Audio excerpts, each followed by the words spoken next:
Fala minhas amigas, fala meus amigos, tudo jóia? Eu sou Saulo Novaes, um curioso, e sejam todas bem-vindas, sejam todos bem-vindos ao Papo no Auge, um programa focado na troca de ideias, sem censura, sem preconceitos, gerando para você conteúdo muito inteligente, por essas ondas sonoras, sempre um especialista por episódio, muita informação, muito conhecimento sendo gerado de modo a amplificar a voz da ciência, a voz docente, a voz da educação. Eis o nosso propósito, vamos pro auge!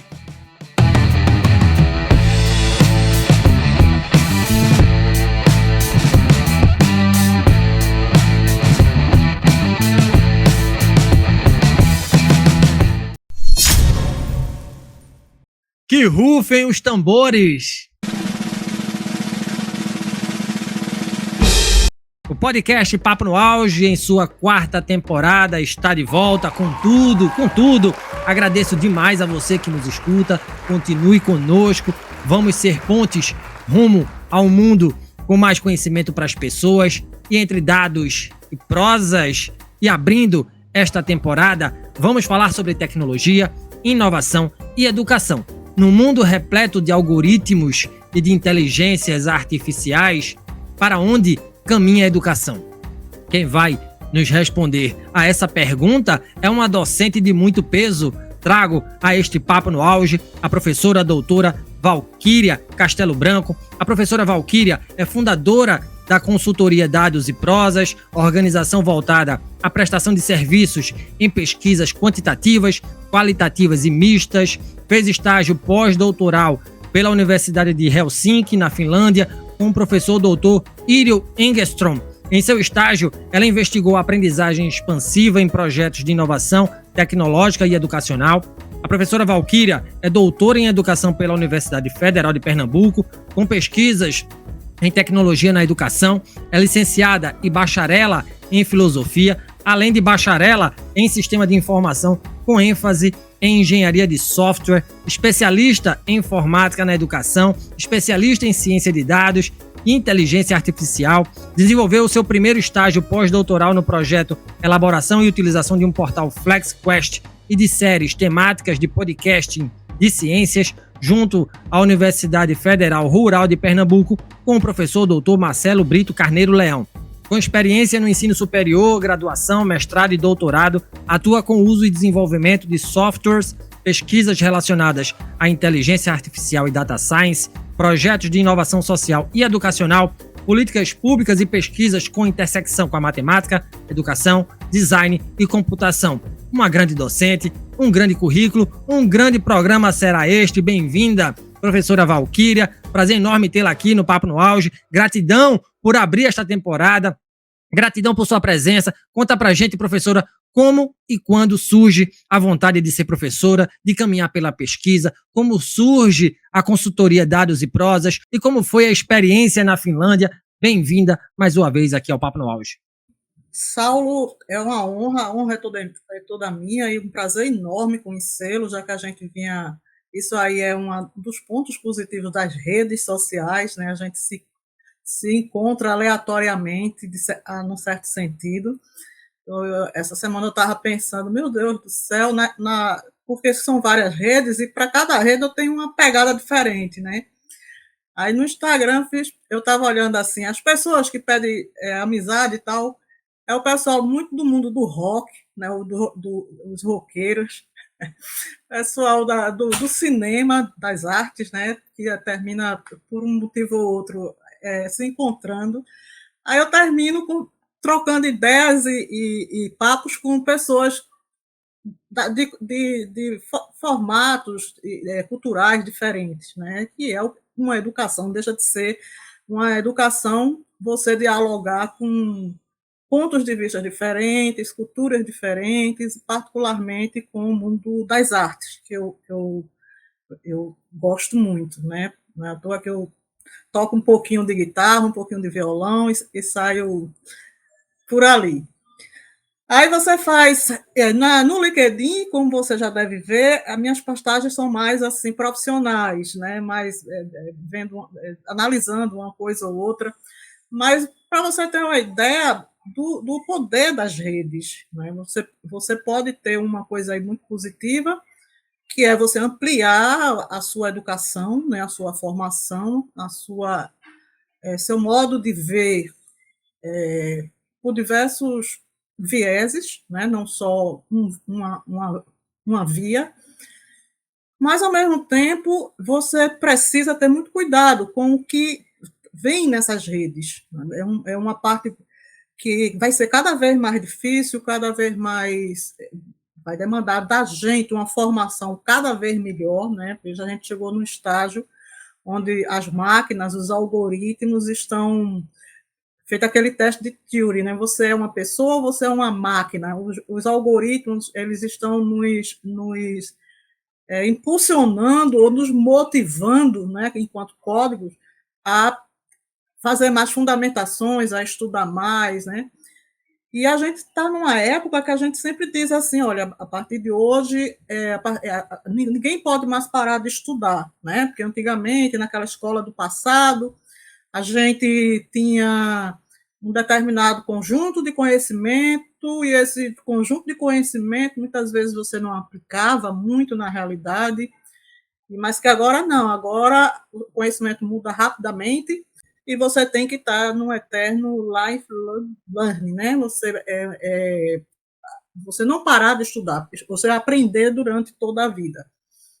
Mas esse conceito de aprender durante toda a vida, de certa forma, todos nós temos, né? Desde da concepção, a gente aprende, né? A gente aprende como sobreviver, de certa forma, todos os animais, todos os seres vivos, eles passam por um processo de aprendizagem para que se mantenham vivos, né? Isso não é de hoje. Então, desde lá da minha escola fundamental, eu vim do interior, né? Minha escola fundamental é uma escola pública de, da cidade de Rio Formoso, a escola Joaquim Silvério Pimentel, que eu brinco até hoje, sei os hinos da escola e tudo mais. Mas ali eu tive, assim, em algum momento, muitos estímulos, né? Muitos estímulos para estudar matemática, eu gostava muito de matemática, muitos estímulos para aprender a parte de escrita, né? Porque eu acabei entrando em vários concursos de redação nacional, né? Tinha até uma medalhazinha de coisas que eu ganhei nacional. Então, sempre tive isso aí, que para você. Eu tenho um amor ao conhecimento muito forte, né? Então, isso não foi gerado. É uma coisa que veio comigo. Sempre gostei muito de ler, sempre gostei muito então, você tem uma cultura ali, que é claro que minha família, a escola, ela faz parte disso. E nessa aprendizagem, que mistura uma aprendizagem que é formal por conta da escola, né? Mas uma aprendizagem informal que eu vinha de músicas que eu via, de livros, muitos livros que eu lia, né? Como eu gostava de ler, rapidamente eu li a coleção toda de Machado de Assis, que é o meu grande mestre. Tem, a literatura me formou bastante, e é claro que você começa, a um determinado momento, a fazer questionamentos, né? Questionamentos sobre a estrutura social, questionamentos sobre a organização econômica, né? Questionamentos sobre religião, e isso era uma visão muito crítica, muito forte, que eu tenho, assim, uma suspeita que me veio pelos livros, né, pelas leituras, Dostoiévski, Kafka. Eu estou falando aqui da importância do que é a educação, como ela não se resume só a uma prática escolarizada, e como a gente pode, essas redes podem ajudar bastante nisso, né, nessa socialização do conhecimento, né? Teria um papel muito, muito forte nisso. Então, num determinado momento, na minha infância, eu nunca pensei em ensinar, isso é que é o mais engraçado, eu nunca passou pela minha cabeça ensinar, né? Meu pai queria que eu fosse advogada, minha mãe queria que eu fosse médica, então aquelas carreiras bem tradicionais do direito e da medicina. Mas por conta dessa trajetória que eu estou lhe contando, eu acabei descobrindo os filósofos. E fui ler filosofia, né? E me encantei pela filosofia e fui fazer um bacharelado em filosofia. Né? Fiz vestibular, foi uma confusão lá em casa, porque minha vida estava perdida, era uma inteligência que ia ser desperdiçada, como é que pode uma coisa dessa, uma das melhores alunas, e para uma coisa que não dá dinheiro, não dá nada. E aí eu fiz, olha, na época também eu tinha umas militâncias, né, nos movimentos secundaristas, nos movimentos sociais. Eu falei, olha, eu acho que um caminho melhor para toda esse meu anseio de conhecimento, essa vontade de socializar conhecimento, né, de mudar, de transformar as pessoas, eu acho que o que vai me dar isso é a educação. Né? Então, quando eu terminei o curso de filosofia, abriu um concurso para ser professora de filosofia. E era o primeiro concurso nessa área, depois da ditadura militar. Né? Então, era um período que estavam abrindo concursos, os currículos estavam se renovando para que introduzisse novamente sociologia, filosofia e etc.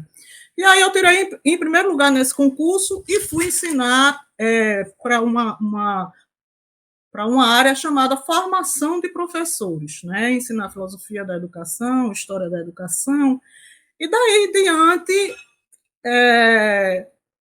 foi um caminho que não tem fim, né? Eu não tenho fim. Eu sempre vou estar ligada a essa educação formal, como eu estou lhe explicando, e, ao mesmo tempo, muito antenada com as informações e os conhecimentos que não vêm necessariamente da educação formal. Daí, certo, anos depois, eu ter ido para a Finlândia fazer um pós-doutorado com Engström. Engström é um professor emérito, né, de Helsinki, mas ele dá aula na Universidade de Oxford, esses professores que passam temporadas, né? No verão está no canto, no inverno está no outro, na primavera em outro canto, um popstar, né? Porque tem os professores popstar, né? E aí ele trabalha muito no centro que ele fica, que é um centro de pesquisa, que é tem essa interdisciplinaridade, né, de estudos de computação, estudo de design, estudo de psicologia do comportamento, e ali ele acabou design muito forte, né, e aí ele desenvolveu um conceito chamado aprendizagem expansiva, né, expansive learning. O que significa isso aí? É você trabalhar com o sentido de educação, o sentido de aprendizagem, não restrito à escolaridade, né? Mas você entender que há um processo de aprendizagem muito forte, que basicamente é esse processo que acaba trazendo o novo, né? Que traz a inovação, que ele vem das contradições, das conversas, dos diálogos, das interações dentro das comunidades, né? Dentro dos movimentos sociais, fora dos muros da escola. Né? Passa pela escola, óbvio, né?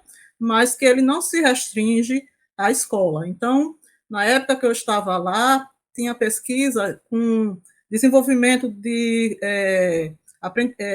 aprendizagem digital, conhecimento digital, cultura digital, em escolas rurais, um estudo na América Latina, uma pesquisa com um grupo muito forte sobre movimentos sociais, e, enfim, são esses caminhos que quando hoje eu me sento e penso, ele tem uma linha, né? Ele parece ser meio tortuoso, mas tem uma linha.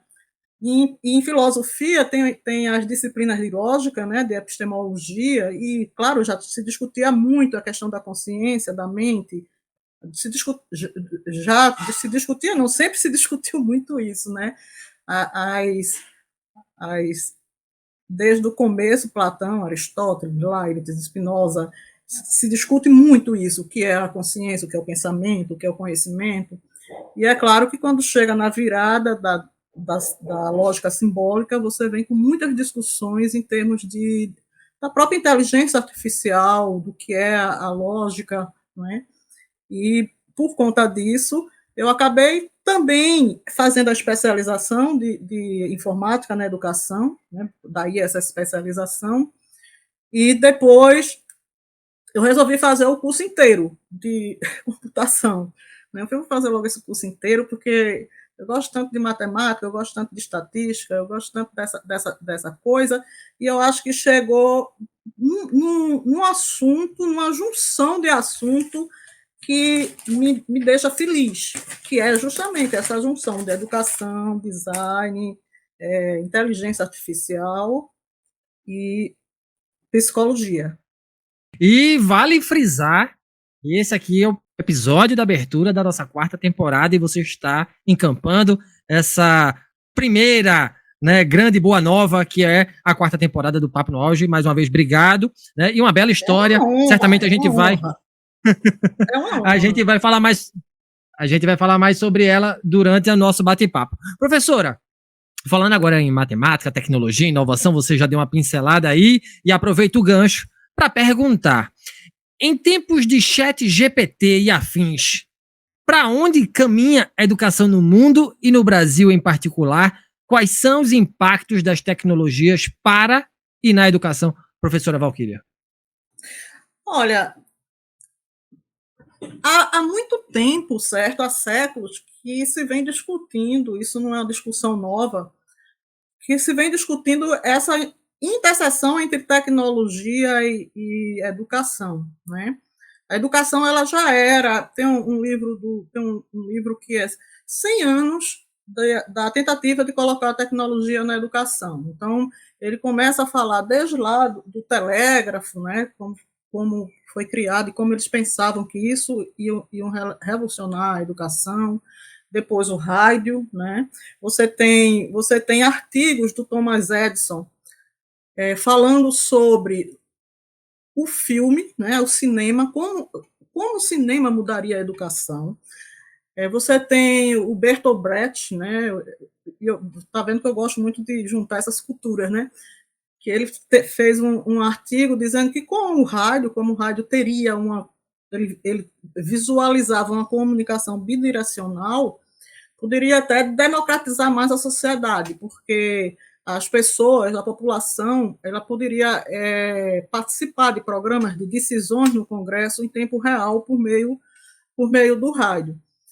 E com a televisão, é claro que todas essas tentativas aí criaram também a burocracia que dá suporte a ela, né? Por exemplo, nos Estados Unidos você tinha vários departamentos para renovar as válvulas, né? No tempo das válvulas, para renovar as baterias, no tempo das baterias, das escolas que estavam sendo enriquecidas com essas tecnologias. Então, isso não é uma discussão nova, sempre se espera que venha da tecnologia, certo?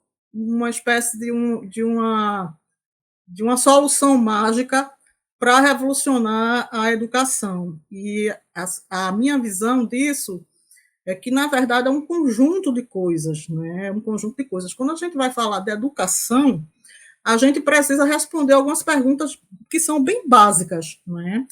O que é educação? Porque a gente tem vários conceitos de educação, vários modelos de educação, e eu sempre me lembro aqui de um livro do Carlos Brandão, numa coleçãozinha Primeiros Passos, que ele pergunta justamente isso, o que é educação?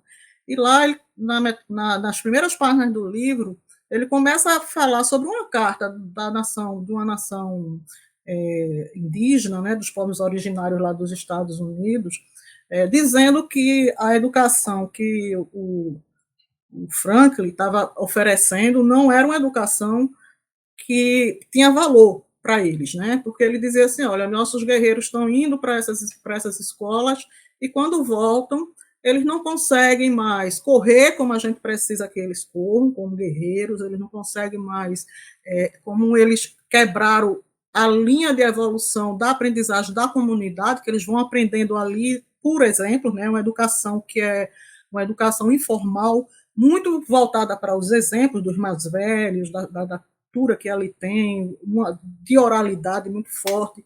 Então, eles davam um intervalo nisso para saírem para estudar, e quando voltavam, não atendiam às necessidades da, da, da nação deles lá, da tribo deles. E aí ele dizia, a educação que a gente precisa, que é a educação, que é o conceito mesmo da educação, né? Para formar o caráter, para formar o corpo, para formar o espírito, a ética, as noções de convivência, de socialização, é diferente da educação que vocês têm aí. Então, é uma carta assim simples, é uma carta, um documento histórico, mas que aí dá uma ideia de que há modelos de educação diferentes, né? Então, o que é educação para cada país, para cada nação, para cada cultura? Então, isso a gente tem que responder. É quando a gente entra em discussões dos índices, né? Aqui os países nórdicos, eles aparecem muito entre as melhores educações. Aí tem a Estônia, tem a Finlândia, sempre aparece. E uma coisa que eles têm o pé no chão muito forte, é dizer, olha, esse modelo aqui, a gente não está tão contente assim com ele, não. Quer dizer, o mundo lá fora descobriu isso, com esses testes do PISA, porque eles nem sequer valorizam muito isso, né? Claro que está ranqueado assim, acaba sendo um artigo, né, muito, muito importante para exportação deles, né, para firmar, né, os contratos que eles têm de educação nas universidades, nas escolas, etc., para consolidar isso aí, essa cultura. Mas eles são os primeiros a falar o seguinte, a dizer o seguinte, olha, não tem como você exportar um modelo de educação, e não tem mesmo, né? Porque as culturas diferentes, você tem um lugar, uma cidade extremamente organizada, né? Uma cidade onde os cidadãos não são pouca vigilância, né? Para você ter uma ideia, passei um ano lá e comprei um cartão um cartão de metrô, de tram, né? Lá a gente chama tram, para usar tram. E você entra lá, não tem cobrador, não tem fiscal, você passa lá, é na confiança que você vai passar o cartão lá para que ele subtraia a quantidade da sua quantidade de passagem que você está usando, se senta, né? Teve muitas ocasiões que eu de madrugada, saía de madrugada para viajar, pegar avião muito cedo, eu sozinha no metrô, sozinha, né? Mas assim, não tinha fiscal, não entrava fiscal, eu tinha confiança que, mesmo você estando sozinho, você vai lá para pegar o cartão e colocar lá e sair. Então, você tem aí uma cultura, certo? Que é uma cultura diferente da muitas culturas de outros países. Então, uma das primeiras questões que você tem que responder é o que é educação, para onde vai essa educação que você está querendo criar um plano, planificar para daqui a 10 anos, 20, 30 anos, que é o que esses países fazem, né? A Estônia, por exemplo, tem projeto de educação para 50 anos, e com metas, né? Com metas, com avaliações. A própria Finlândia e tantos outros países que têm a educação enquanto um patamar elevado de aprendizagem. E você como fazer essa educação, né? Como fazer essa educação, como a gente vai transformar essas ideias em coisas realizáveis, porque senão fica com muito planos assim. Eu sempre falo assim, olha, a gente tem que entender que a educação brasileira, e não é de hoje, ela tem exemplos assim muito bons de práticas pedagógicas inovadoras. Não é coisa da década de 70, não é só da partir de Paulo Freire, muito antes de Paulo Freire, você tem aí você vai para a década de 30, você tem vários pensadores, né? O Anísio Teixeira, que em várias regiões tentaram iniciar projetos inovadores de educação. Então, você tem um monte de gente que vem lá de fora, certo? Para observar as práticas inovadoras que a nossa sociedade desenvolveu em termos de aprendizagem, em termos de metodologia de ensino, em termos de visão do que é educar. Né? Você tem aí o grande exemplo do Paulo Freire, que ele não é só uma questão de método, né? Muita gente, não, Paulo Freire desenvolveu, mas não, Paulo Freire não desenvolveu um método. Paulo Freire, ele trouxe toda uma visão do que é o que é educar, o que é ser professor, né? O que é, qual é a relação da educação com o contexto cultural, quais são as práticas que a gente precisa desenvolver mais relacionadas com a realidade, com a transformação da realidade, e não só com a questão teórica, mas também a questão prática.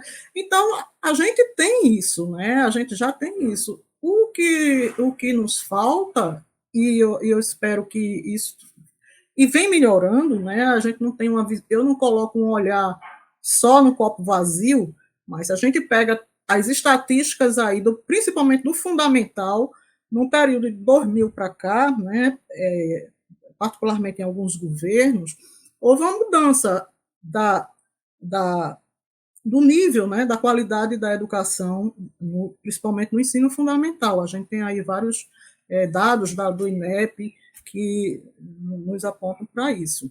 Agora, o que a gente não tem e precisa ter, certo? E eu acredito que esse conjunto de documentos que estão sendo lançados, como a BNCC, né, que é a Base Nacional Comum Curricular, as diretrizes nacionais de educação, essa própria mudança agora na LDB, que pela primeira vez colocou a palavra lá digital na LDB que não tinha, né?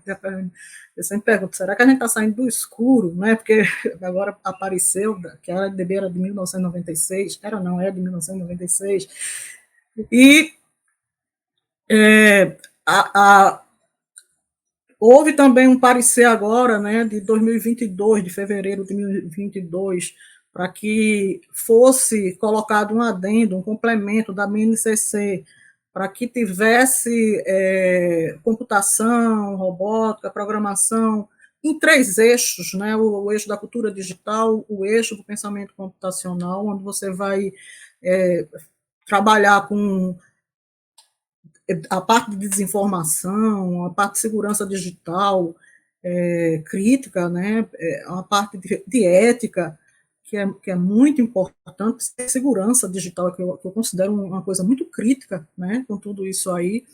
Então, a educação, ela não está lá parada, né? Muita gente faz, não, aquela educação do século XIX. Não, isso é má consciência, porque não está parada, ela vem evoluindo, ela vem se desenvolvendo, a gente tem vários exemplos onde essa mudança, elas aconteceram e elas continuam acontecendo. Para você ter uma ideia, o MEC, ele começou a catalogar, né, no governo da presidente Dilma, práticas inovadoras, e você tinha lá, deve ter lá no site ainda, certo? Umas centenas de situações de escolas públicas, né, escolas pequenas, escolas de várias regiões, escolas de campo, escolas com práticas inovadoras. Você tem uma ideia, os últimos prêmios de educação, tanto internacional como nacional, eles foram dados para escolas públicas do Nordeste, né? Cidades pequenas do Nordeste ou cidades grandes do Nordeste. Isso vem se destacando aí na educação. Isso é uma mentalidade que não acontece da noite por dia. Isso é uma mudança que leva tempo. A gente sabe que a educação é uma coisa que acontece a longo prazo, né? Que a gente está lidando com cultura, a gente está lidando com mudanças de hábitos, mudanças de pensamentos, mudanças da forma como a gente é letrado. Então, isso já vem acontecendo.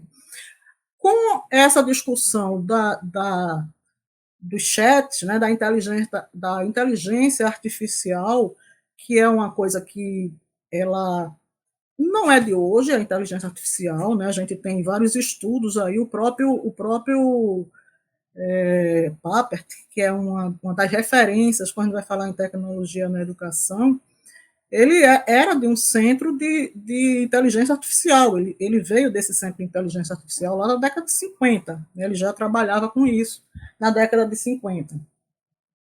Mas você também não tinha as máquinas, né, os processadores, a infraestrutura que a gente tem hoje.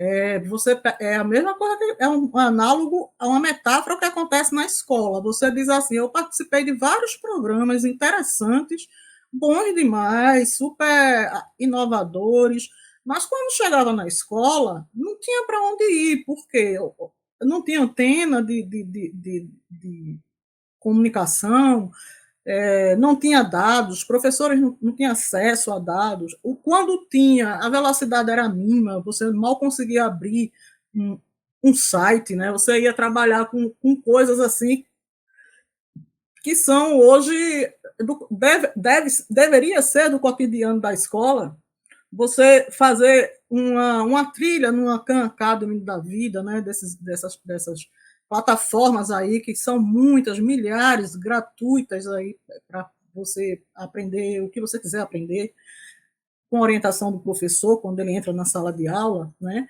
mas que você não conseguia abrir. Então, era uma coisa até triste, né, porque você despertava o olho, a luminosidade do professor para que aprendesse, porque é uma outra.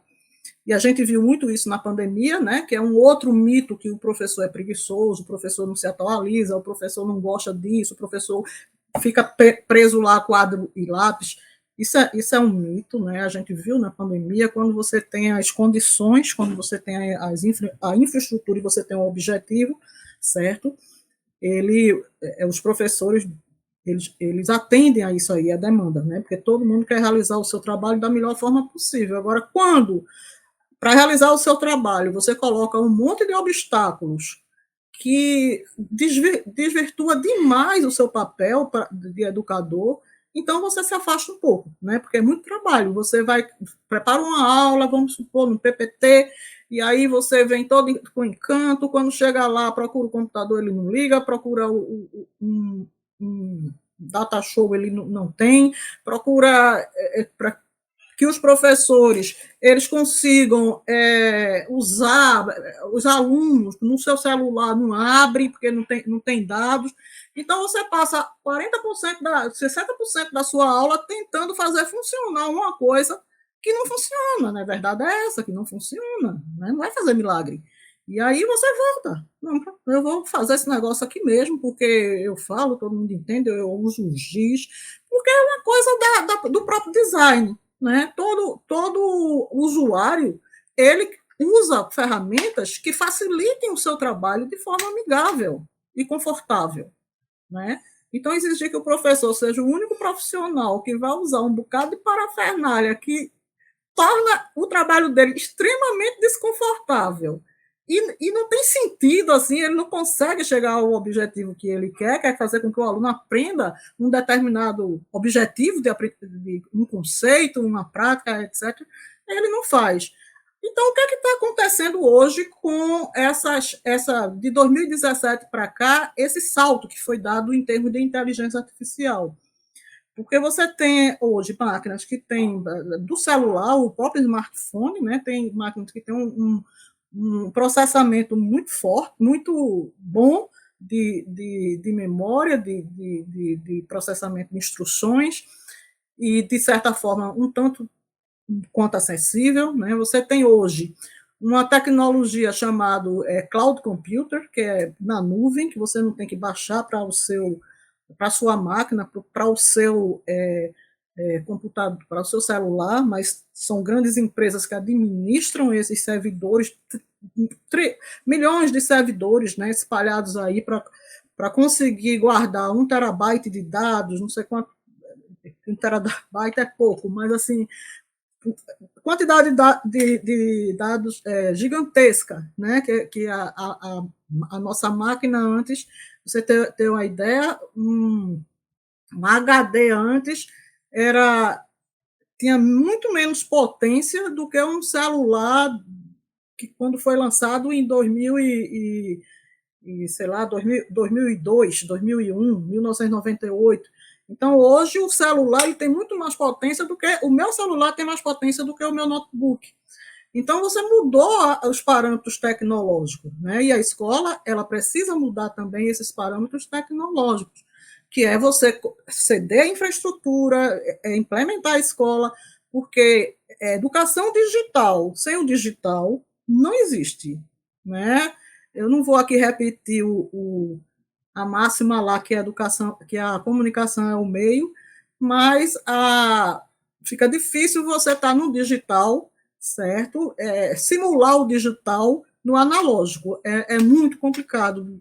Eu acho até que é impossível isso, certo? E aí você vem com essa política digital, né, que é pela primeira vez você tem uma política nacional de educação digital, que um dos primeiros pontos que ela trata é justamente essa, você pegar, fazer com que a sociedade ela tenha acesso a isso, né, a essa tecnologia, porque não adianta estar só nas escolas. Para você ter uma ideia, lá na Finlândia, quando eles fizeram a política dele há décadas atrás de digitalização, as famílias foram incluídas, óbvio que as famílias foram incluídas, porque não adianta o menino ter o acesso na escola e não ter em casa.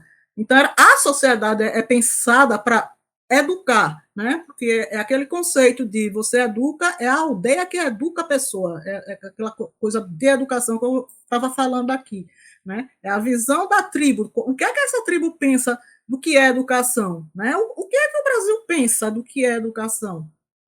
O que é educação para o Brasil, né? A escolaridade, se resume a escolaridade, o museu está fora, o cinema está fora, é você tirar as disciplinas, vamos dizer disciplinas, né? É você tirar artes, história, geografia para botar robótica, programação, porque tem uma hierarquia aí, uma é mais importante do que a outra, ou tirar a língua portuguesa para colocar matemática. O que é isso? Qual é a visão da educação que essa sociedade tem, né?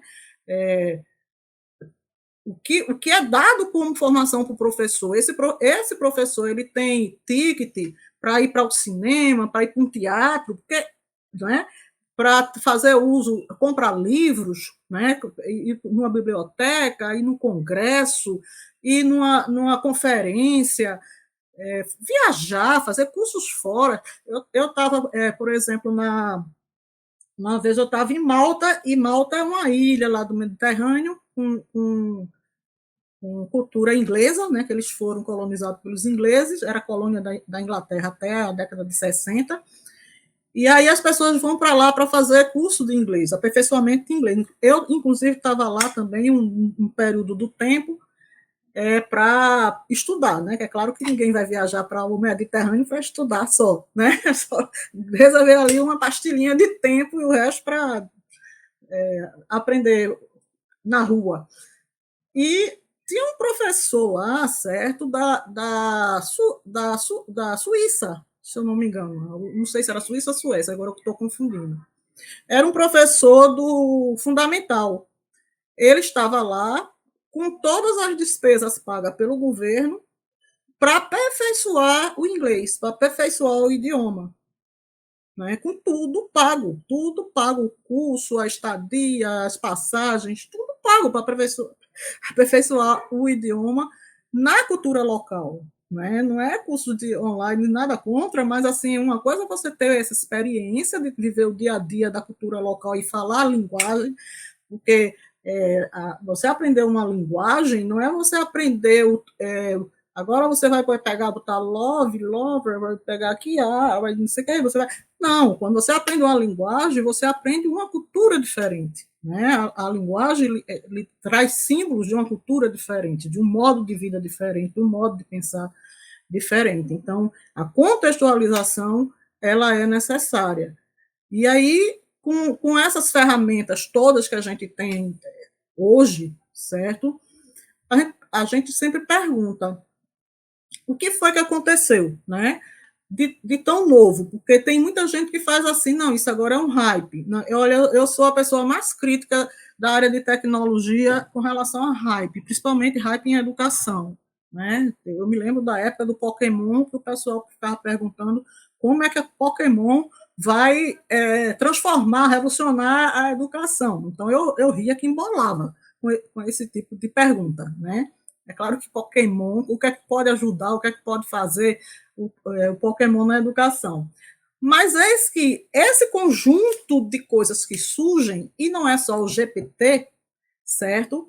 Eu particularmente faço uso, até fiz uma lista aqui de muitos que eu uso. O Text, né, que é o Text App, que é esse Text é um software online que você coloca lá uma pergunta, certo? E ele traz os textos das respostas. Ele não traz a imagem, nem os gráficos, como o GPT faz. Né? Você pergunta assim: olha, eu quero que você me dê um gráfico de barra sobre o que está acontecendo com as queimadas da floresta do Brasil. Então, ele traz, e assim, um resumo do que é o aquecimento global e no que é que isso impacta o aquecimento global. Então, ele consegue, né? Ele traz um texto lá organizado, um sumário, faz o gráfico para você, certo? Mostra o gráfico do que você pediu, se foi gráfico de linha, ele lhe entrega um gráfico de linha bonito, né? Como um PPT degradê, aí você escolhe a cor que você quer, tem tudo. Então, você tem o Assembly, né, que é um outro software para a parte de tradução, certo? E na parte de idiomas, muita coisa, assim, para você... tudo com inteligência artificial, certo? Você treinar o idioma. Então, você tem lá, você fala, ele repete e ele vai e diz quais são as pronúncias que você está errando. Né? Você tem o Poisa, o Stock, que é um aplicativo bem interessante. Na verdade, todos eles eu quase não uso em termos de aplicativo, eu gosto muito de usar muito na online. Que é para formar imagens, para criar imagens, né? Tem o BERT, que é uma coisa mais antiga, que também do GPT, que é de uma geração mais antiga, porque desde 2017 que isso vem crescendo. É muito pouco tempo, são 5 anos. E você já tem todas essas... Você tem o DEL, que é o para imagens. Então, você consegue ter... Tem o DigiJournal, que é para fazer jornais, e ele diagrama, com o mínimo de esforço. Para você ter uma ideia, tem uma professora professora não, uma escritora de livros infantil que escreveu o livro dela em 2 horas, usando esses aplicativos, certo? Você tem uma engenheira da Google, né, que é bem conhecida, ela, dessa área de inteligência artificial, ela disse, olha, o que me faz escrever tanto, produzir tanto, é que eu não escrevo. E aí eu fiquei, então, como é que ela faz? Porque ela usa uma determinada inteligência artificial para trazer os textos, né? Usa outra que ela fala e vem transforma em texto a fala. Tem outra que você escreve e o que você escreveu se transforma em imagem. Então, você tem... Sim, essa semana eu fui pedir para minha consultoria o logo, né? Uma série de logos de aplicativos, de não sei de quê, para contratei um designer para fazer isso. Mas aí eu brincando fiz, olha, você tem que me dar mais do que isso aqui, porque tem um software com inteligência artificial que ele cria logos. Você diz, olha, bota assim, dados e prosas, consultoria Valquíria Castelo Branco, Lins. Ele dá o logo, onde é que, como bota cada coisa linda, assim, muito bem feito. Eu jamais conseguiria fazer aquilo ali. Agora, você vai, tá aqui os exemplos do que eu já tenho, faço uma coisa melhor do que isso, né? Ela me cobrou R$2.000 e esse negócio está me dando de graça. E aí, por isso que vai trazer desafios para a educação do básico ao superior. Vai, porque, veja, numa conversa como essa, eu falei da profissão do jornalismo, falei da profissão do designer, né? Falei do ensino de idiomas, do ensino de idiomas, do pessoal de vídeo, né, de como fazer vídeo, como criar vídeo, e vai estar rápido nas mãos das meninadas, porque esse GPT, o 3, a versão 3, porque já existia a 1, já existia a 2, tem a 3, vai sair a 4, né, que trabalha com trilhões eles anunciam que vão trabalhar com trilhões de parâmetros, né? Mas esse 3 ele consegue armazenar toda a web pública. Então não tem assunto que você não coloque ali que ele não faça uma varredura em segundos, milésimos de segundo. E ele contextualize do que você quiser. Então, tem outro que faz a cadeia de proteína. Então, vai da biologia, certo? A física, e códigos, certo? Eu coloquei num desses, olha, eu quero uma linha de SQL que me traga tal coisa e me faça uma regressão linear. Ele fez. Eu fiz, eu quero em Python, ainda disse a linguagem. Eu quero em Python, isso eu quero em SQL, isso aqui eu quero em Python, na linguagem. Ele traz. Fez lá. Entendeu? Então, o que é que vem aí? O que vem aí é que cada vez mais a gente, enquanto educadores, a gente precisa sair, que eu acho que a maior, hoje, o maior empecilho da educação é uma coisa que não vai ser, certo, uma política nacional do digital que vai resolver, porque eu vou resgatar a conversa lá do começo. A gente sempre fica esperando que uma tecnologia venha revolucionar a educação. E não é isso, né? Não é isso porque, para ter uma revolução na educação de fato, além de responder todas aquelas perguntas que eu fiz, né? Qual é a educação, para quem é essa educação, né? Para onde quer se chegar com essa educação, tem coisas que a gente precisa trabalhar muito. Uma delas, formação dos professores. Né? A formação dos professores ela é muito descuidada. E no Brasil está cada vez mais descuidado, que é uma tristeza, certo? Muitos professores, a maior parte da formação dos professores, principalmente para as séries iniciais,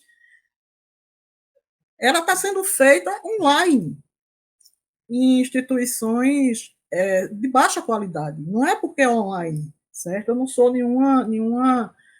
não sou contra a educação online, mas assim eu sou contra a forma como essa educação online acontece, né? Que é uma coisa muito pior do que qualquer coisa que a gente chama de tradicional. Tem na Universidade de Berkeley um professor de política social que ele dá aula em forma de palestras, certo? Ele falando. E toda vez que ele termina a aula, ele é aplaudido de pé.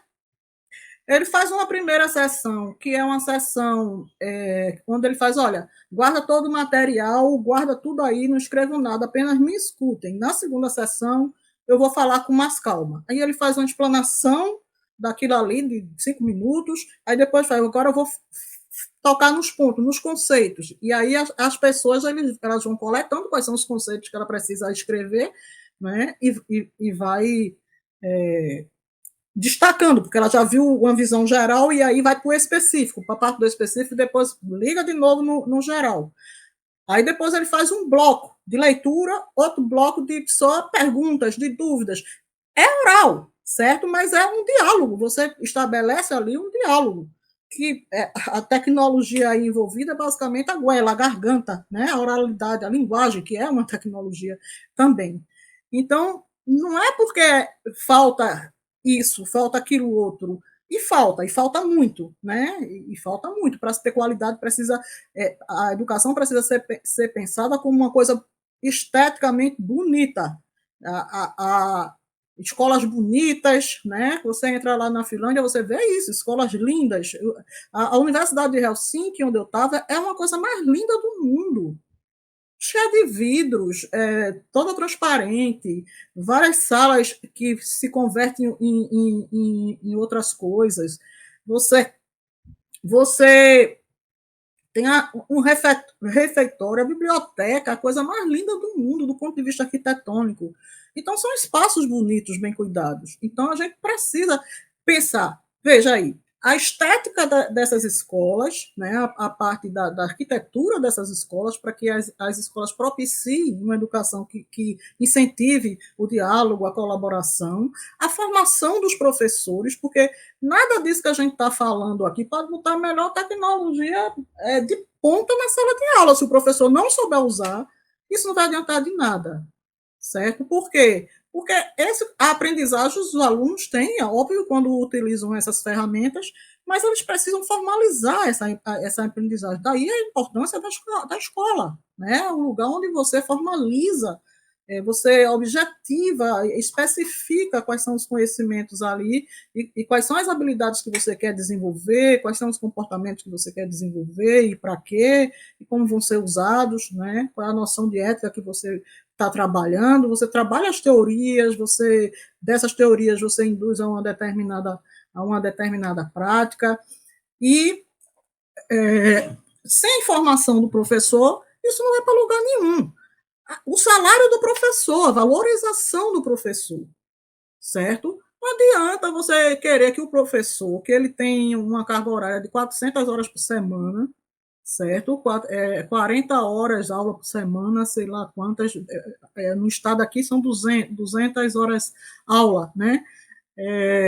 Por mês, né? Mas aí uma quantidade. Só que o professor ele tem 3, 4, 5 empregos, né? E cada vez pior, porque agora eles são contratados por disciplinas, né? Então, para ele formar um salário que dê para ele continuar estudando veja bem, é aquela história do mendigo lá, né? Do meme que ele fez. Eu vou me acordar, vou pagar para comer, vou pagar para ir pegar o ônibus, depois eu vou pagar para me vestir, depois eu vou pagar para comer. Aí depois, velho, eu vou receber o salário para pagar as dívidas todas que eu fiz para continuar trabalhando. Então, essa é a vida do professor. Não pode ter cultura, pensamento de qualidade para ninguém, não é só para professor, para ninguém numa situação dessa, com baixa formação, com baixo. Aí vamos falar da Finlândia, vamos, que você está pedindo exemplos de lá que eu passei um ano. Para você colocar o pé numa sala de aula, do básico, da creche, seja lá o que for, você tem que ter, no mínimo, um mestrado. Você não vai. E é a profissão mais valorizada que tem lá na sociedade. Você não tem ideia o que é alguém se tornar professor ali.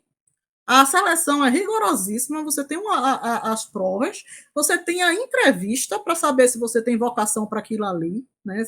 Se você realmente vai. Usando uma palavra aí da moda, match, né? Com a profissão, para você poder ir para a sala de aula. E para você ensinar sozinho, você é acompanhado durante um ano por um professor sênior, que vai filmar suas aulas, sentar com você e dizer, olha, isso aqui era para ser assim, isso aqui. Ou seja, a aprendizagem do professor, ela não começa na faculdade, termina na faculdade, ela continua dentro da própria escola, onde ele começa a aprender a ensinar. Você tem países do Oriente, certo, que o professor recebe uma bolsa na formação dele. Uma bolsa. Você vai ser professor? Vai. Então, eu vou te dar um enxoval para que você não tenha muito problema aí com comida, com não sei o quê, e invista na sua formação. Certo? E você vai ser respeitado, você vai ser respeitado, porque quando você chegar num campo que dizer eu sou professor, as pessoas não vão pensar que você vive em condições precárias, em vida precária, você passa fome, né? Quando você chegar no canto que falar assim, eu sou professor, vai dizer, poxa, ele é um professor, né? Ele tem um esforço ali muito grande, uma valorização ali muito grande da própria sociedade. Isso é uma questão. A outra questão é a infraestrutura, certo? Que a infraestrutura passa pela questão arquitetônica, que eu estou falando, escolas bonitas, ambientes bonitos, mas com uma infraestrutura para que tenha o digital dentro dessa escola, com acesso de dados para os professores, que não adianta ter acesso de dados só na escola ou ter acesso de dados só em casa, né? Porque isso aí tem que se comunicar cada vez mais, principalmente numa época que a aprendizagem tende a ser cada vez mais híbrida. Tende não, já é uma aprendizagem híbrida e sempre foi, não é de hoje não, também, certo? Sempre se teve essa conexão entre a vida virtual e a vida presencial. Não é de hoje, só que hoje o virtual ele aparece de N maneiras, né? Mas a própria linguagem coloca o homem na virtualidade, né? Quando a gente fala e pensa, a gente está na virtualidade. E a intersetorialidade, né? Porque você a gente aprendeu muito aí na pandemia que a educação ela não pode estar sozinha, né? Tem que ter a saúde, tem que ter assistência social, tem que ter a parte da saúde mental, né? E a gente tem vários programas desses que o próprio governo desenvolveu, que eles precisam estar interconectados a serviço da formação da sociedade, porque é essa formação que vai depender, certo? O que a gente chama, não é de futuro, não estou falando de futuro, vai depender o que a gente chama do conjunto de conhecimento e ferramentas que a gente precisa para inovar, para chegar a algum lugar. Depois dessa aula e dessas muitas contradições que a senhora colocou aqui pra gente, tem um post seu no LinkedIn, e foi esse post que me fisgou e me fez chegar até você, professora, em que há uma citação a um artigo do professor Eduardo Oliveira, da Universidade de Melbourne, na Austrália. E nesse artigo, em um de seus destaques, você nos dá a entender que a educação não é somente aprendizagem, você já pincelou isso aí. Partindo disso, e sendo bem objetivo aqui para a nossa audiência, professora, o que é educação, então, para a professora Valquíria Castelo Branco? Veja, a educação, como eu falei, dei uma pincelada anteriormente, ela é vamos dizer, o elemento, né, uma atividade social, uma das práticas sociais, de tantas outras que a gente tem, como política e tantas outras, certo? Que faz com que uma sociedade, uma comunidade, ele consiga desenvolver e formar o tipo de sujeito, o tipo de pessoa, o tipo de comunidade que se quer ter, né? O que se quer ter. Então, você tem uma educação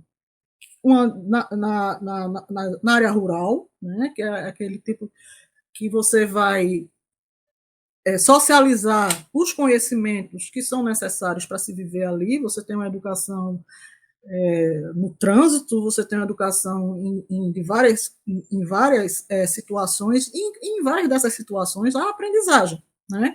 Porque a gente aprende com os nossos pais, a gente aprende com os professores, com os nossos amigos, a gente aprende com as redes sociais, então a aprendizagem. Mas a educação ela tem uma coisa que chega num determinado momento que ela é formalizada, né? Ela se transforma em quê?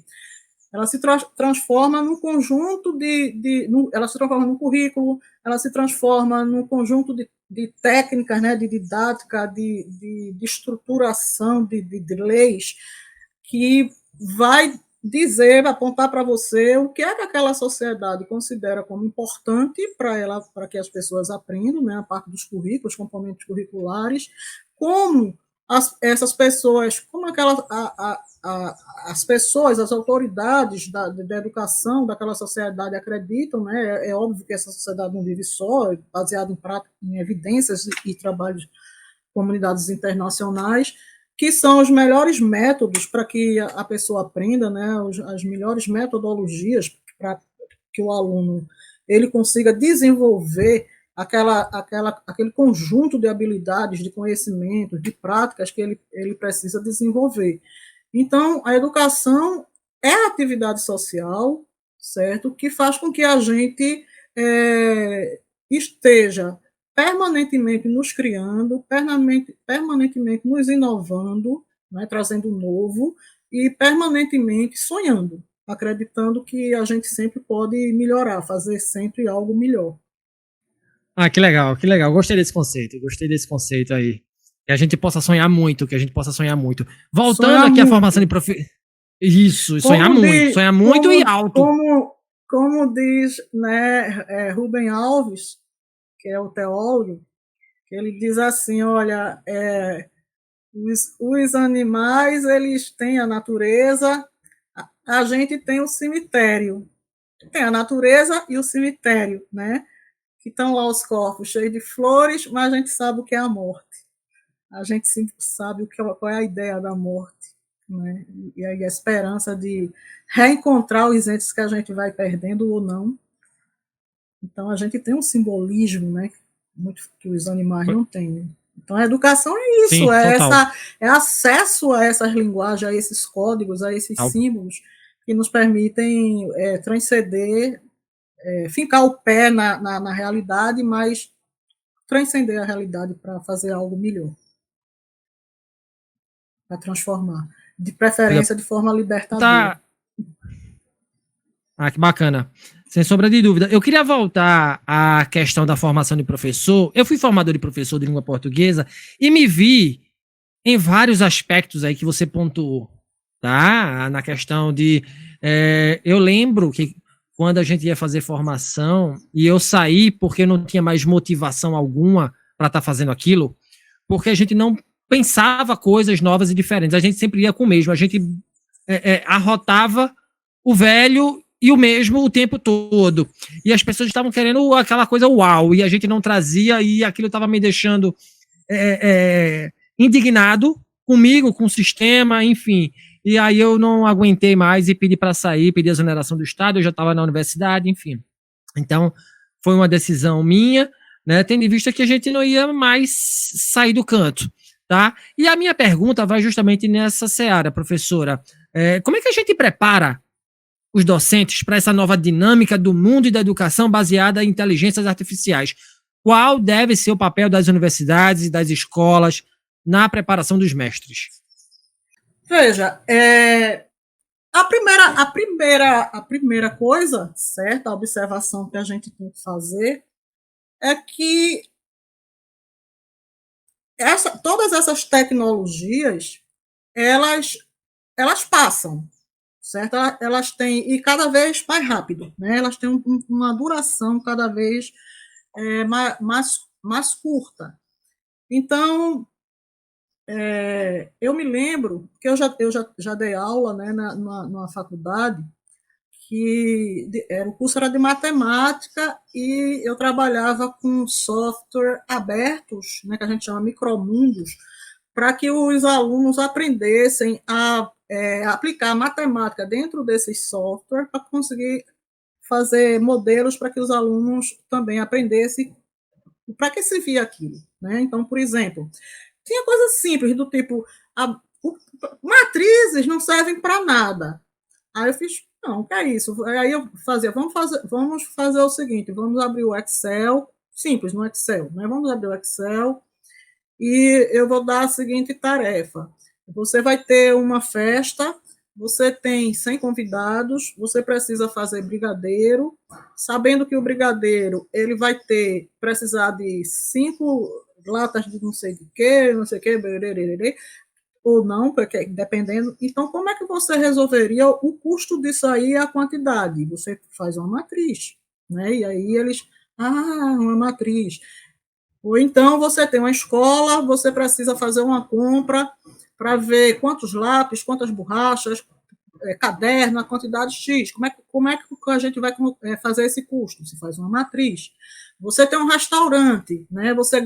Cada prato sai 1 quilo de 10 gramas, sei lá quanto, de arroz, de feijão, não sei o quê. Como é que você faz esse custo? Então, coisas assim, certo? E tinha outros softwares bem sofisticados, bem sofisticado, como modelos, que o modelos é aberto, então você fazia, modelava, você quer que uma pessoa, ele simule que está quicando uma bola e vai fazer uma parábola para colocar a bola na cesta, porque para a bola entrar na cesta precisa de uma parábola, certo? E aí você tem que ver quais as condições e os contextos dessas fórmulas, da fórmula da equação, né, de Bhaskara, para que você consiga fazer a parábola que a bola entre dentro da cesta. Então você vai aprender o que significa aquele delta, o que significa aquele sinal negativo, qual é aquele coeficiente. Mas veja, para fazer isso, eles aprendiam também comigo programação, que tinha uma noção de programação por trás disso. Então, eles precisavam programar, precisavam saber a matemática que estava por detrás daquilo ali. E aí você volta para esse GPT, para essas inteligências artificiais que estão sendo aí usadas, né, no Google, no mercado financeiro, que a gente nem se dá conta, mas que né, para personalizar, em diagnóstico de doenças, né? O mesmo princípio dessa generativa que a gente é o GPT, né? Que é G de generativo, P de pré-processado e o T de transformer, o que é processado. Ele tem acesso a um banco de dados muito grande de imagens, né? De trilhões, milhões de imagens, bilhões de imagens, e você diz, eu quero tal coisa, então ele faz aquela busca, aquela varredura e traz aquilo ali para você. Ele tem uma web toda que foi colocada ali dentro, né, ele tem acesso a esse banco de dados, que ele varre, e aí pelas tags, onde tiver aquecimento global, você vai puxando e depois você faz um sumário disso aí. Né? Então, ele vai fazendo isso, faça os gráficos da imagem. Então, você vai fazer um diagnóstico de câncer hoje, você não precisa programar a máquina para, se acontecer tal coisa, é isso. Se tiver tal coisa, você faça aquilo outro. Se não, você faz aquilo outro. Não. Ele tem bilhões de imagens de câncer, né? Aí você coloca lá a imagem da sua pinta, do sinal, ele vai comparar com todos aqueles casos que são câncer, que não são câncer, né, que é classificação, que é um modelo de machine learning por classificação, e ele vai classificar, olha, isso aqui tem tantos por cento de chance de ser então, veja, o algoritmo, ele tem acesso a uma quantidade de bilhões de bancos de dados, de informação, que a gente não vai competir com isso aí. Não, a gente não vai fazer isso num time-out de milésimos de segundo. A gente não vai varrer a web com cada página daquela que a gente faça uma pesquisa que venha, sei lá, 100 mil páginas. A gente não vai conseguir fazer aquilo ali em segundos. Ah, que bom que a máquina está fazendo isso por a gente. Agora, o que a gente precisa fazer? A gente precisa aprender, certo? A olhar para aquilo ali, para aquela informação e dizer o que está correto, o que está errado, porque vem coisas assim para um leigo com muita coerência semântica, né? Sintática e semântica, para um leigo. Agora vem coisas com erros, que aí exige uma grande formação. Por exemplo, o professor lá da universidade que disse que ficou assustado, ele pediu um texto sobre o filósofo David Hume. E aí ele fez o texto, só com erros conceituais lá de filosofia grandes. Né? Mas veja, para um leigo que não é da filosofia, ótimo, eu vou ficar. E para quem um professor despreparado, que não entenda quais são os conceitos que estão errados ali, também está ótimo. Eu vou aceitar isso. Então, e como isso retorna ele vai ser realimentado, então ele também vai aprender errado. Certo? E aí o que acontece? No meu nome mesmo, eu coloquei meu nome, Valquíria Castelo Branco Lins. E ele trouxe um texto sobre a minha vida pregressa, mas tinha coisas do tipo, Valquíria é dona do CIEB. Eu escrevi um livro para um CIEB, né, que é o Centro de Inovação da Educação Brasileira, fiz umas pesquisas com o CIEB, mas eu não sou a dona do CIEB. CIEB, eu queria muito ser, mas eu não sou a dona do CIEB, entendeu? Então, vem esses erros. Isso vem também na programação, vem também em todas as áreas, porque isso não é uma coisa mágica, por mais mágico que pareça, não é magia. Né? Você tem algoritmos ali, você tem classificações, classificadores, você tem as pessoas que programam aquilo ali. Né? É claro que, pela primeira vez, e aí é bom a gente deixar isso bem claro, certo? Que a gente está num paradigma realmente novo de tecnologia, de acesso à tecnologia, porque pela primeira vez está disponível, por enquanto ainda gratuito, mas mesmo quando esses aí não ficarem gratuitos, já tem os open source, né, os que são abertos, que de comunidade de programação, que nunca vai ser cobrado nenhum percentual por aquilo ali, com um potencial muitas vezes até maior do que esses aí, certo?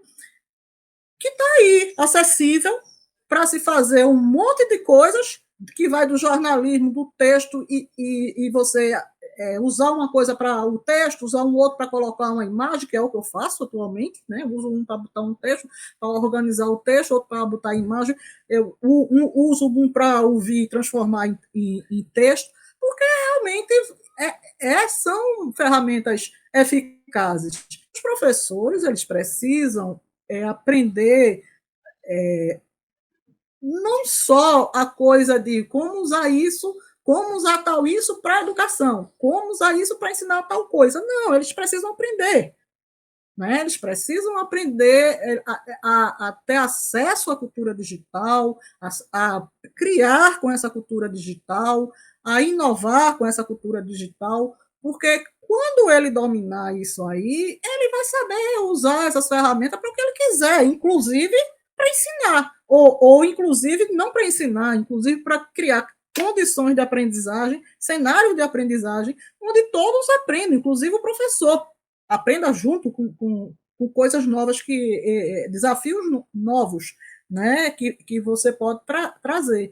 Então, tem uma demanda muito forte aí para que os professores eles sejam muito mais bem formados do que eles são, para que eles não, as universidades, saiam desses guetos de disciplinas, certo? Paga uma disciplina que é pré-requisito para essa, para aquilo, porque não é mais assim, a brincadeira floresta não é mais vista assim, árvore por árvore, certo? E as escolas também. Né? Então, você está realmente por isso que muitos estão assustados, né? Porque você tinha lá uma tarefinha, muitas vezes muito simples, muito simplória, e você hoje está diante do próprio teste de Turing, né? Quem fez isso foi a máquina ou foi uma pessoa? E para saber diferenciar, é preciso saber do que é que está se ensinando e muito bem. Muito bom, muito boa. Que explicação maravilhosa, professora. Obrigado pelas suas palavras. E aí, adentrando nisso que a senhora está falando aí, eu queria saber, né, tendo como aliadas as tecnologias, como é que seria uma aula inovadora, para além do hype, eu sei que a senhora não gosta dessa palavra, né, para além do hype propagado por adeptos de fórmulas mágicas? Olha, eu sou muito adepta de você trazer problemas que são problemas mesmo de contexto, de situações, você elencar ali um determinado problema e você tentar resolver junto com os estudantes, né? Que por exemplo, é um princípio, a gente tem algumas escolas aqui que fazem isso, certo? Que é uma aprendizagem baseada em projeto, ou aprendizagem baseada em problemas, ou aprendizagem baseada em contexto, ou seja lá qual o nome que se dê a isso, mas o que eu acredito é que enquanto a necessidade de criar uma solução ela não venha da necessidade de resolver um problema, a aprendizagem é muito baixa, né? Tem um ditado que diz a necessidade é a mãe da criatividade, e é de verdade, né? Por isso, você tem assim hoje uma discussão muito grande sobre não, vamos botar escolas técnicas, porque o Brasil é o número de 8% só dos brasileiros que têm formação técnica, enquanto na Alemanha esse número vai para quase 50%. Certo, ok. Nada contra. Agora, como é que é lá na Alemanha? Certo? Na Alemanha é o seguinte: você entra na escola, no ensino técnico, mas você entra no ensino técnico com a bolsa, certo? Muitas vezes é uma empresa que banca uma turma toda. Você tem aulas práticas e teóricas. As aulas práticas é dentro da empresa para você ver os problemas ali do dia a dia e tentar resolver aqueles problemas, porque é aquilo que vai lhe profissionalizar, com as teorias que você tem, trazer para o debate para os professores lhe orientar, fazer a mentoria, fazer isso, fazer aquilo outro. E você tem depois que você passa por isso aí, que você se aperfeiçoa, que você vai para o trabalho, a própria empresa começa a se interessar em financiar a educação superior para você. Né? Então, não é uma coisa ou isso ou aquilo outro. Não, tem a escola técnica, a escola universitária. A escola técnica, você recebe uma bolsa para estudar, certo? Você já eliminaria aqui no Brasil 90% das causas da evasão, né, que é que as pessoas saem da escola, não porque a escola é péssima, pode ser que seja, certo? A escola é péssimas condições, e são, mas assim, em todas as pesquisas que eu vejo, que eu leio, um dos principais motivos da evasão é justamente a questão de você ter as necessidades básicas não resolvidas, e você precisa trabalhar para resolvê-las, né? E a outra questão é que você olha para aquilo ali, olha para a realidade e você não vê como aquilo que você está aprendendo vai lhe dar ferramentas para que você consiga ter o seu ganha-pão, fazer o que você quer, o que você gosta, né? E o que é mais importante, daí a questão da educação, é você ir para uma coisa, para uma área de conhecimento, porque todos eles são importantes, todos são importantes e necessários, certo? Que você goste, que você tenha vontade, tenha amor por aquilo ali, tenha certo. Eu, por exemplo, a minha mãe queria que eu fizesse medicina, meu pai queria que eu fizesse direito, eu fui fazer filosofia, que eles nem sabiam o que era. Quando eu passei no vestibular, meu pai saiu comemorando, eu pensei, ela passou em quê? Passou em quê? Meu pai acho que foi em medicina. Quando ele soube que era filosofia, eu disse, o que é isso? Que curso é esse? Quando eu expliquei, ele fez, olha, não, para essa sua vida aí eu não vou dar nem um tostão, que eles moram no interior, eu estudava no Recife, né? Ou você parte para um curso de direito, ou você não vai ter suporte para fazer esse curso aí. E durante o curso eu sempre perguntava mesmo, meu Deus, quando eu terminar esse curso, eu acho que eu vou morrer de fome. Eu tinha essas coisas, mas era o que eu queria, né? Eu fiz, não, eu vou arrumar uma coisa aí para fazer. Mas como eu não tinha também muitos sonhos, muitas coisas, eu não era uma pessoa que vivia sonhando, que tem uma vida a isso, eu vou chegar a tal. Até hoje eu não faço isso, esses planos de daqui a 5 anos eu quero estar não sei onde, daqui a 10 anos eu nunca fiz esses planos daqui a 5 anos. Eu faço o meu plano para hoje. Hoje, o que eu quero é estar com minha família, ser feliz, fazer o que eu gosto, falar do que eu gosto, ter esse bate-papo aqui incrível com você no final da tarde. É isso que me deixa ser feliz. Então, todas as áreas, todos os conhecimentos, porque a realidade é complexa e interdisciplinar. Né? Então, a gente vai precisar de todos os conhecimentos. Então, se a universidade ela passar e as escolas passarem a trabalhar problemas e a realidade nessa complexidade, aí sim a gente vai ter uma grande mudança. E por falar em mudança, a gente, né, quando a gente fala de tecnologia no nível hard, a gente precisa da base, ou seja, a matemática. Né? E nisso, o Brasil ele patina feio.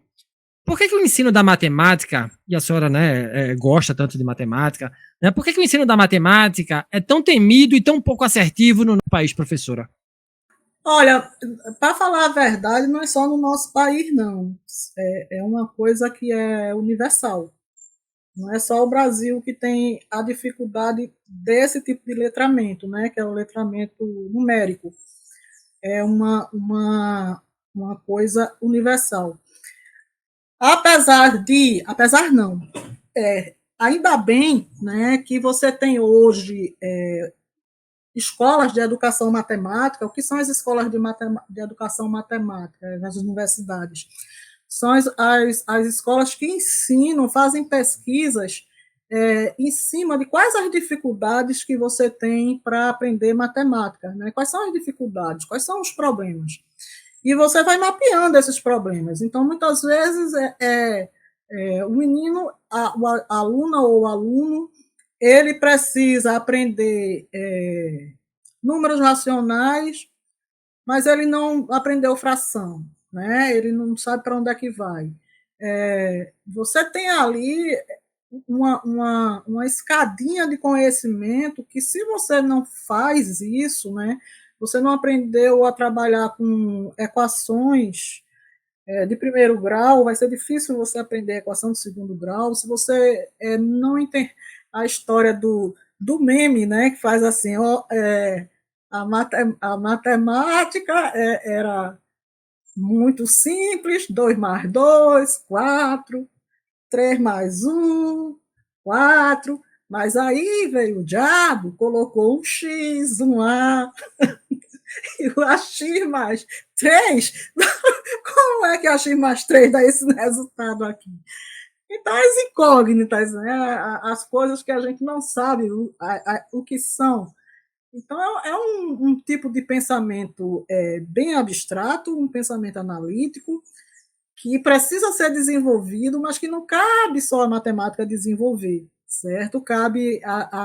Caberia a própria formação, de um modo geral, do ensino fundamental, daí que tem esse nome, né? O ensino fundamental é o fundamento de um conjunto de conhecimento, que, se você faz ruim lá na base, você vai ter uma dificuldade muito grande para você resolver problemas que vão sendo acumulados no decorrer dos anos, né? E a gente tem uma formação de professor de matemática muito dura, assim, nas décadas passadas, isso no mundo inteiro, não é só aqui, certo? Onde você ensinava algoritmo por algoritmo, sem nenhuma preocupação da contextualização daquilo ali. O que seria essa contextualização? O que eu falei para você? Eu não sei para que serve matriz, eu nunca vou usar matriz. Matriz é uma coisa que é super necessária quando você vai fazer cota de preços, quando você vai fazer isso, é uma aplicação necessária. Eu não sei o que é um desvio padrão, nunca vou fazer. Então, você aprender o algoritmo não é o fim da matemática, certo? Você saber a fórmula de Bhaskara decorada, não precisa mais disso, na verdade, né? Eu estudei estatística, a primeira vez que eu paguei estatística, já tinha a calculadora que calculava desvio padrão, mas o professor na universidade, né, no curso de computação, queria que eu e todos os outros fizessem desvio padrão com aquela quantidade de casas decimais no lápis. E a gente fazia aquilo, mas para que aquilo ali? Então, é muito mais importante você aprender a usar uma calculadora, e aí eu concordo, e entender o que é que está por detrás daquilo ali e no que você vai aplicar aquilo ali, certo? Porque o algoritmo não é. Está aí na calculadora, você tem que entender. Tem uma educadora de educação matemática e tecnologia na Inglaterra, Cilia Rolls, ela é bem famosa, bem conhecida, ela recebeu lá as medalhas dos méritos das universidades da matemática. E quando começou logo essa história da calculadora, que os professores, calculadora não, porque tem alguns países, como a França, que eles são bem reticentes com algumas de muita tecnologia assim na sala de aula, né? E aí a calculadora fazia um cálculozinho, tinha umas contas lá que ela fazia errado, né? Quando as contas exigiam muito um númerozinho decimal, as respostas vinham erradas. Elas não tinham a precisão das calculadoras que tem hoje. Então, o pessoal, não, Se a gente colocar isso na sala de aula, os alunos vão aprender errado de forma mais rápida. E é a mesma metáfora. Se a gente coloca GPT, coloca todos esses outros que eu falei, o BERT, o Dolly, o Stock, o Text, na educação, sem uma curadoria do professor, certo? Eles vão aprender coisas erradas de forma mais rápida. Então, o professor, ele está sendo aí cada vez mais instigado, que no final das contas vai ficar para ele a curadoria de dizer se essa resposta aqui é uma resposta que tem fundamento ou não, porque o que o algoritmo está fazendo é pegar a web todinha, varrer e trazer o que acha que está lá. E muitas coisas da web que a gente sabe não são não corresponde à verdade, né? São fake news, são textos com desvios de ética, desvio de tudo. E daí que essa cultura digital, uma das coisas que vem muito forte no Plano Nacional de Educação Digital, é você desenvolver muito mais a parte crítica do pensamento, a parte ética do pensamento, a parte analítica do pensamento, do que simplesmente só o algoritmo. Muito massa. Em cima disso aí que a senhora está falando, eu não vou deixar de perguntar, né? E é até uma pergunta clichê, mas que assusta muita gente. Tomara que eu consiga responder, porque as perguntas clichês me pegam. são as mais difíceis. Professora, nós docentes precisamos ficar com receio de que a inteligência artificial tome nosso posto dentro da sala de aula? Eu não tenho receio nenhum. Não tenho nenhum. Eu acho que eu, falando por mim, e os professores, falando por eles, não tem receio nenhum. Usando uma tática de guerra, né, do receio da briga, da guerra, sei lá o quê, conheça o inimigo, né? Se isso te apavora, conheça o inimigo e faça com que ele use-os como seus assistentes, né? No meu caso, são todas elas ferramentas de assistência, mas a quem domina, quem comanda, quem cria os modelos, quem diz para onde é que vai, sou eu. E assim deverá ser por muito tempo ainda, por muito tempo mesmo. Agora, os trabalhos, os profissionais ruins, né, ou os profissionais que foram pessimamente capacitados, mas isso não é só professor, isso aí vai para todas as áreas, certo? Vai ter mudanças muito sérias em todas as áreas, porque você já tem aí muita coisa que é no code ou less code, né? Você não precisa estar codificando nem usando código. Um exemplo disso é essa ferramenta. O professor não precisa de saber código nenhum para ir lá pedir as coisas e o que ele precisa saber é se aquilo ali que foi sumarizado pode ser melhorado, de que forma pode ser melhorada, ou aprender a fazer as perguntas corretas, fazer com que os seus alunos façam as perguntas corretas, porque o que avança o conhecimento não é a resposta, o que avança o conhecimento é a pergunta.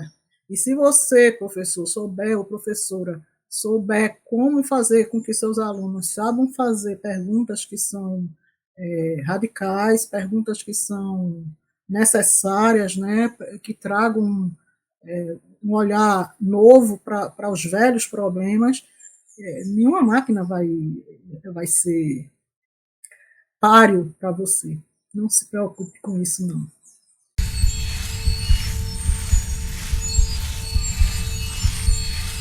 Grande professora Valquíria Castelo Branco, agradeço demais a sua presença aqui no nosso Papo no Auge, abrindo a 4ª temporada do nosso programa. Professora, que honra ter você aqui conosco.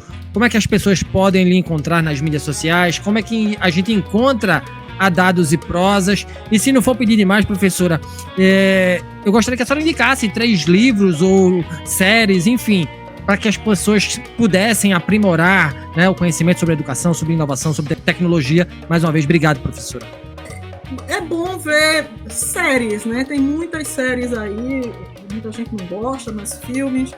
mas tem documentários que vão pela parte da discussão, né, da parte do Eu, Robô. É um filme aí antigo, da década, acho que 80 ainda, o Eu, Robô. Tem o Blade Runner, né, que ele captura muitas dessas questões, principalmente a história do teste de Turing, né? Turing era um matemático, foi um matemático que desenvolveu toda essa parte algorítmica da computação, e ele tem um teste lá que é para saber se o sujeito que você está conversando se é uma pessoa ou se é um objeto, né? Porque você lidaria com coisas. Então, nesse filme Blade Runner, eles fazem muito esse teste. Quando, por exemplo, o Harrison Ford, logo no começo, no primeiro filme, ele pergunta para a menina, né, para a moça lá, que ela era um autônomo, se ela encontrasse um cágado no deserto e ele tivesse emborcado, o que aconteceria com ele. Então ela não soube responder. Porque não soube responder, porque isso é um conhecimento que a gente tem das nossas culturas, de milênios de informação, né? E se alguém não alimentou ela com aquele tipo de informação, ela não vai saber responder, né? Porque essas inteligências, esses algoritmos, eles são alimentados por pessoas. Inclusive, tem aí uma parte muito forte dos direitos autorais, né? Porque para se fazer imagem, o cara chega lá, tem um desses aí, que você fala, eu quero um quadro igual de Picasso. Pinte para mim um quadro feito de Picasso. Então ele vai e traz uma coisa parecida com o de Picasso. Só que para ele fazer isso, ele foi alimentado de imagens de muita gente, né? Muitos artistas que têm direitos autorais e ninguém sabe o que vai acontecer com isso. Então vocês têm uma discussão aí muito forte a parte de legislação, a parte de ética, né? E esse filme particularmente, o Blade Runner, eu gosto muito, né? É um filme que... Mas tem outras séries aí. Tem a outra série, O Dilema, o filme O Dilema, que foi trazido no ano passado, né? Acho que 2 anos atrás, sobre os algoritmos. O livro tem uma escritora chamada Kate O'Neill, que ela tem umas coisas, um livro bem interessante, discutindo essa parte de algoritmo. Isso para a parte mais de fundamentação, né? Tem uma professor... Eu não entraria muito, num primeiro momento, certo? Em coisas do tipo, como usar tal coisa na educação, como usar isso na educação. Eu gosto muito que na internet está cheio no Google acadêmico, né, tem muitas matérias falando sobre no Medium, muitas coisas explicando, no próprio LinkedIn, muitos textos explicando o que é essa geração, o que é a inteligência generativa, né, como ela funciona. E aí muitos dão link. No próprio YouTube tem muitos tutoriais, né, explicando. Então, tem desde a coisa mais visual e em forma de passo a passo, né, step to step, que é primeiros passos. Você encontra no YouTube muita coisa. Há livros mais aprofundados e até profundamente no conceito, mas esse de Kate O'Neill, por exemplo, ele não é tão complicado de se compreender. Mas é bom você navegar por esses mundos, né? O mundo da imagético, né? Da imagem, os filmes, dos tutoriais, das reportagens, né? Procurar notícias do que está ocorrendo, porque tem muita coisa saindo nos jornais de coisas que a IA já está trazendo para dentro das salas de aula, né? Discussões, se proíbe ou não proíbe. Tem uma universidade dos Estados Unidos, acho que foi na Califórnia, a universidade proibiu o uso desse aplicativo pelos alunos, né? Tem congresso de inteligência artificial da própria Congresso da Inteligência Artificial, que eles estão pedindo para que, se você usou esse aplicativo, você coloque ele na relação dos co-autores. Então é um mundo aí que está se abrindo e que ele passa pelo dia a dia, né, do que está ocorrendo, e eu sempre recomendo isso. Pega as notícias, pega os jornais, tem a revista Porvir, que é online. É um excelente... Pronto, para finalizar, para os educadores. Comece com a revista Porvir, é um site online, Porvir, que ali você vai ter uma boa orientação, né? Daí tem uma referência bibliográfica. E assim, pegue filmes, séries que discutam essa temática, né? Rock, eu gosto da guitarra, as músicas de rock que tá discutindo isso, rap, né? Funk, muita coisa aí pra gente mergulhar. Multilinguagens. E como é que anda dados e prosas, professora? Como é que anda a sua consultoria? Como é que as pessoas acham a sua consultoria? Olha, a minha consultoria, ela já começou a fazer alguns trabalhos, porque eu abri ela mais ou menos em novembro, e quando eu abri, eu já abri por conta de um trabalho que eu estava fazendo, e aí eu fiz, não, vou abrir. Aí tá com o logo, né, já tem as marcas e tal, e tudo mais. Eu vou colocar a parte visual, porque tem método, né, no LinkedIn. Ela já tem os e-mails, tem o WhatsApp, então de imediato você me encontra essa consultoria pelo WCB Lins, de W de Valquíria, Castelo Branco Lins, @gmail.com. Vai ter um e-mail dedicado só para a consultoria, e pelo WhatsApp 081 982 540626. 081 982 540626. E junto com isso aí, nós estamos fazendo um curso de formação para professores, né, que a gente vai deixar aberto online. Estou escolhendo aí a plataforma, recebi proposta de umas 3 plataformas, que é não só aprender a usar essas ferramentas, mas aprender também a usar essas ferramentas, mas disponibilizar um cardápio dessas ferramentas para criação de imagem, criação de textos, criação de PPT, criação até a abertura de nome comercial. Você diz, eu quero uma consultoria tal e tal, aí ele diz, olha, bota esse nome aqui pega, esse não pega. A minha foi invenção minha mesmo, saiu da minha cabeça, porque eu gosto muito de dados e gosto muito de conversar, como já dá para perceber, né? Da prosa, da conversa matreira, do cafezinho e do contexto. Sempre tem uma história boa para se tirar dos dados. Muito bom. Professora, mais uma vez, obrigado de verdade, viu? Prazerzão conhecer você. Espero que seja o primeiro de muitos encontros. Obrigado de verdade. Sim, eu estou disponível, e brevemente sairá o curso para a formação dos professores, né, para trabalhar dessa forma transdisciplinar todas essas ferramentas, não como ensinar, mas para aprender, para eles aprenderem a usar e ver o que é que eles querem fazer com aquilo ali. E aí eu tenho certeza que eu vou contar com vocês para divulgação. Eu quero dizer que é um prazer enorme, certo, estar aqui com você. Foi um encontro bom de rede, de algoritmo, né? Porque isso foi algoritmo. Um encontro bom dos algoritmos, coraçãozinho, certo? E a gente não vai se perder, não. E sucesso, Saulo, para você e seu trabalho. Para todos nós. Obrigado de verdade, professora. Para todos nós. Obrigado de verdade. Então. E para vocês que estão me ouvindo, uma boa tarde, um bom dia, boa noite, não sei a hora que vocês estão ouvindo. E qualquer coisa, eu estou sempre disponível. Eu sou a pessoa mais disponível do mundo. Obrigada. Viu?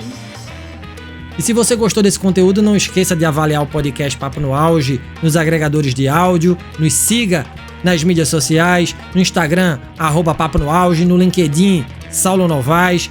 Compartilhe nosso programa em sua rede de amigos, assim você ajuda a ampliar a inteligência coletiva. Estamos integralmente nos tocadores de podcast e no YouTube. Um grande abraço a todas e a todos e até o próximo programa. Valeu!